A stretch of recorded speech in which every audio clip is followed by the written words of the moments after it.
Sivet. Lažybos. Lošimo automatai. Ruletė. Neatsakingas lošimas gali sukelti priklausomybę.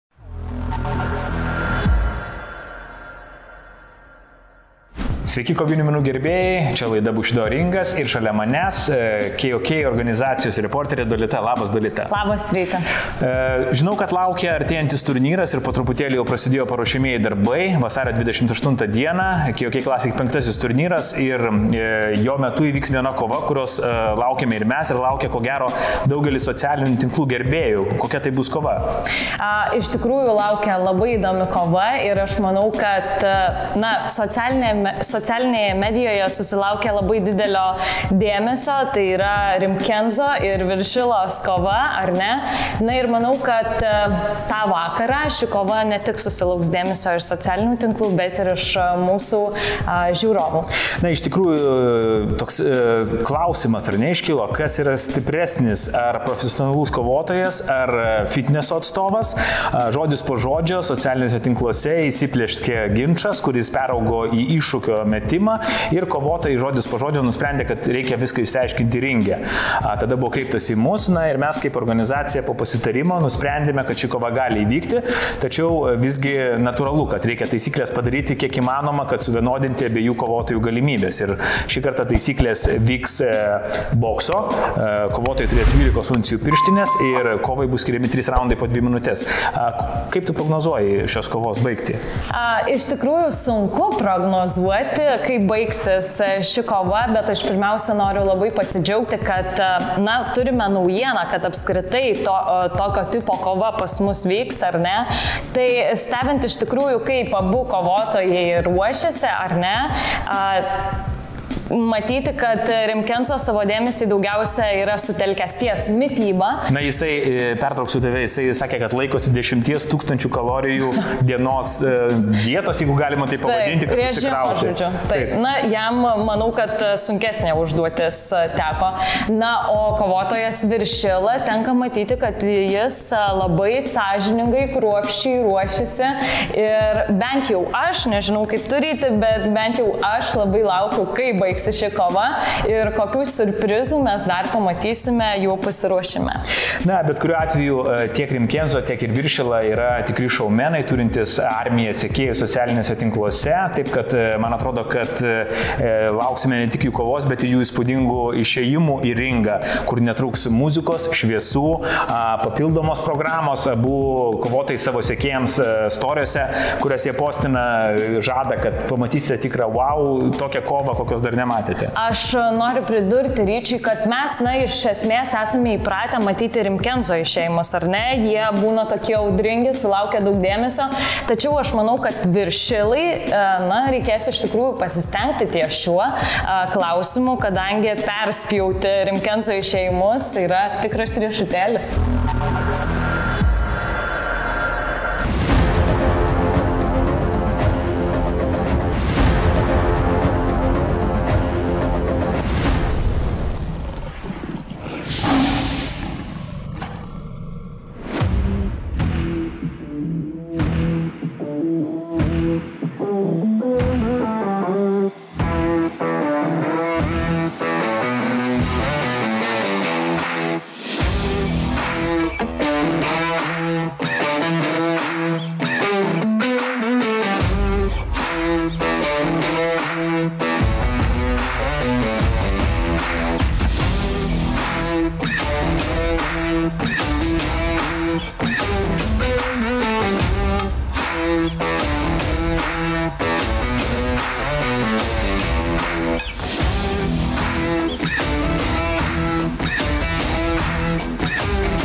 Ar tai pirmas toks iššūkis tavo gyvenime?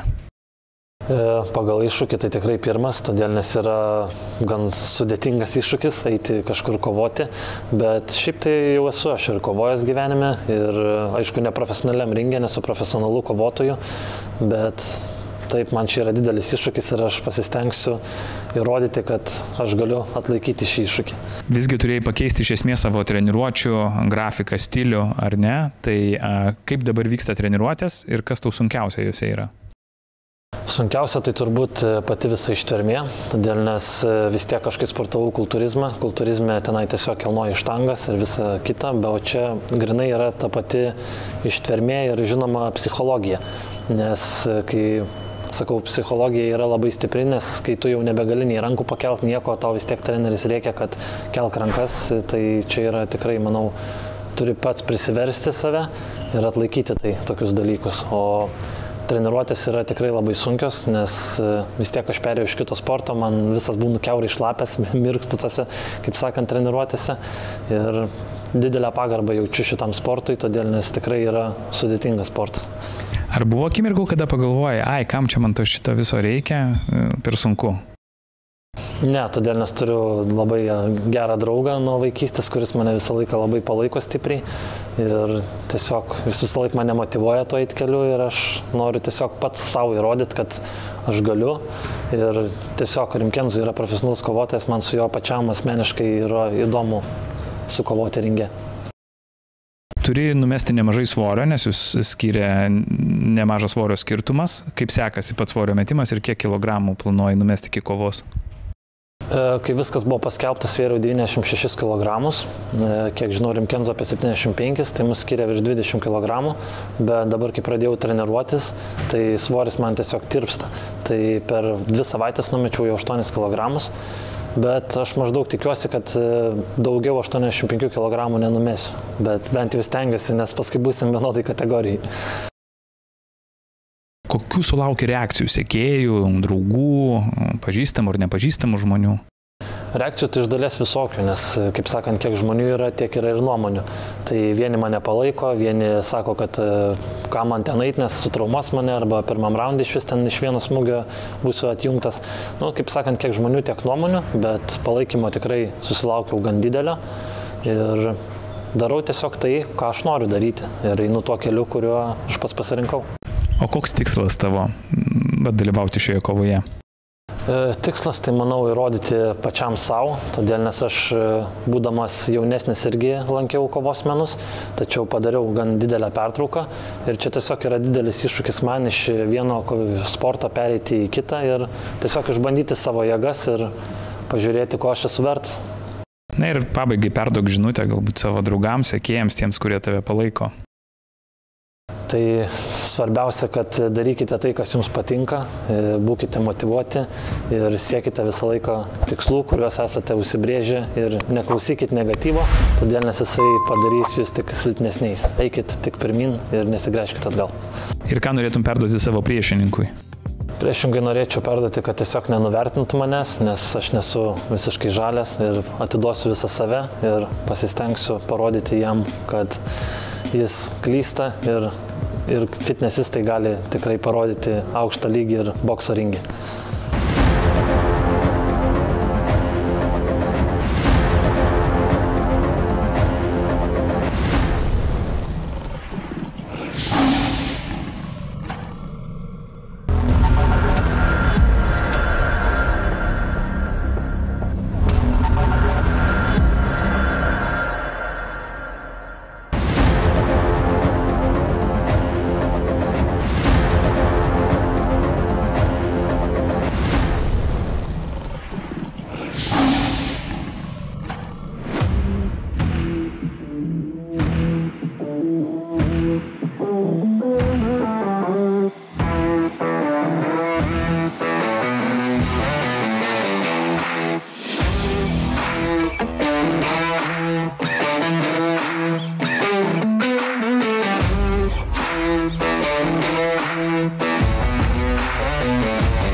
Kaip jautėsi, kai socialiniuose tinkluose pradėjo megztis ta intriga, jog gali įvykti tavo kova su Viršila?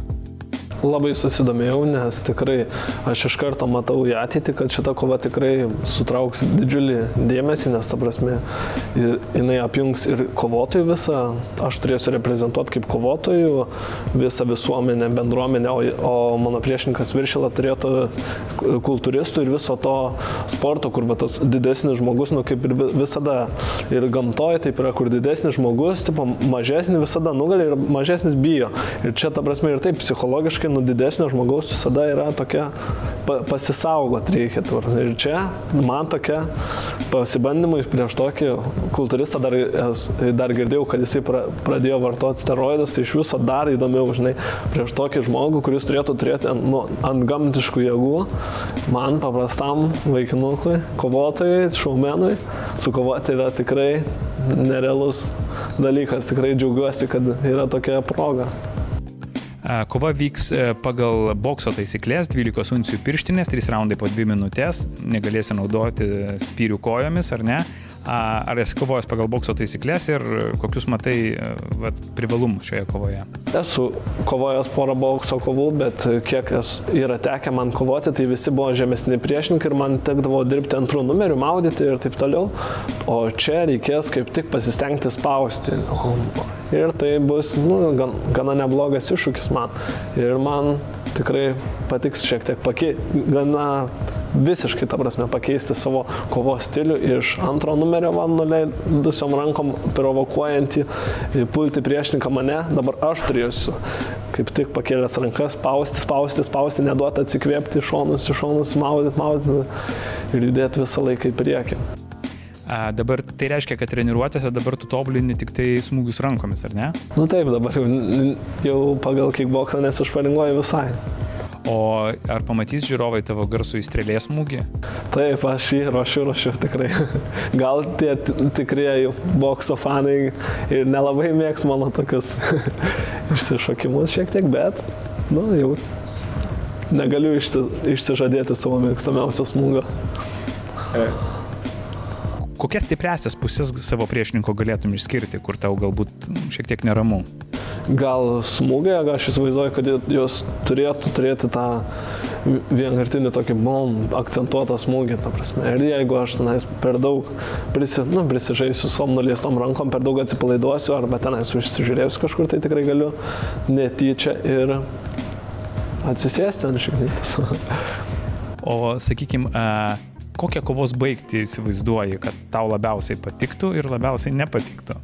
Nepatiktų, aišku, jeigu pataikytų kokį nors tą stiprų smūgį kvailą, kur aš atsisėsčiau ar nukrisčiau, žinai. O labiausiai patiktų, tai visą laiką jis smūgiuos žais, kad pasiduotų jis pats, kad nereiktų nieko nukoduoti, bet jau pats išmestų rankšluostį treneris arba jis pats sakytų, nebenoriu, taip rodytų su rankom. Čia būtų jau pats didžiausias dominavimas. Tarp jūsų yra nemažas svorio skirtumas. Viršila, kiek žinau, meta svorį, o tu turi šiek tiek priaugti. Kokios dietos laikaisi svorio priaugimui? Bandėm su draugu 10 000 kalorijų challenge, tenais suvalgyti per dieną, bet vis tiek šiek tiek trūko, nesu įpratęs tiek. O šiaip dabar tai, ačiū Dievui, visiškai kitaip pasiruošimas vyksta dėl mitybos, kad nereikia man savęs prisižiūrėti, o šiaip tai visą laiką kankinuosi, eidamas į maksimą, bet kokioje parduotuvėje pamatau, kad saldumynas koks nors yra, man jau drasko širdį ir aš abejoju, sakau, ar tikrai ta kovotojo, ta prasme, dalia man, saldumynų mėgėjai, tenais tas, kuris su priklausomas nuo saldumynų, o dabar aš galiu kiek savo noriu saldumynų valgyti, ką noriu valgyti, ta prasme, bet vis tiek reikia neužmėgti ant šitų maisto laurų. Vis tiek turi nemažai sekėjų, kokios reakcijos sulaukia iš draugų, pažįstamų, iš sportininkų tarpo ir iš sekėjų visai nepažįstamų? Labai daug kas rašinėja, kviečia, kur pasižiūrėti šitą kovą, kur galima pastatyti pinigus, noriu savo butą parduoti, tenais statyti ir taip toliau. Ir man tokie labai linksmina, dar tenais kuria tos mėmsus mane, tai iš viso žavi ir aš atsikeliu pasižiūriu ir juokina to pačiu ir visokiausiai. Yra visokiausiai, yra aišku, kas palaiko ir Remigijų, yra kas mane ir mane tas dar labiau tik tai sveža. Žiauriai patinka. Esi šaumenas, daugelis laukia tavo kovų ir dėl tokių ypatingų išėjimo šou. Aišku, dabar žiūrovų salėje nebus, jie galės stebėti per KOK Fights TV viską tiesiogiai, bet ar šiam pasirodymui ruoši kažkokį tai ypatingą išėjimą? Pradžioje galvojau, kad nebūtina, žinai, kova pati bus įdomi ir bus pilna tų šou detalių visokių, kokius mes atidirbinėjame bokse, nes vis tiek tu gali žymiai daugiau, lengviau nusiginti smūgius, nes tu nesitikė, kad negali gauti kelio kokio iš niekur nieko ar iš kojos į galvą. Čia gali visai labai daug save dar iš tos kitos pusės dar parodyti daugiau tų šou elementų, fintų, kaip sakoma. Bet vis tiek paskui pagalvojau, toks susidomėjimas, tiek žmonių žiūrės ir galvojant, tikrai išspausiu maksimumą ir vis tiek parodysiu žmonėm tai kažką linksmesnio. Dar pilnai nėra, gal net keisis, nes yra pora scenarijų, bet pamatysit, geriausia bus išrinktas, išfiltruotas, išbrandintas. Na ir kokią žinutę norėtum priešininkui perduoti? Svarbiausia, kad ruoštųsi atsakingai, kad šiek tiek mestų svorį ir kad paskutinę akimirką nepasitrauktų, nes būtų liūdna ir būtų pats liūdniausias įvykis 2021-aisiais.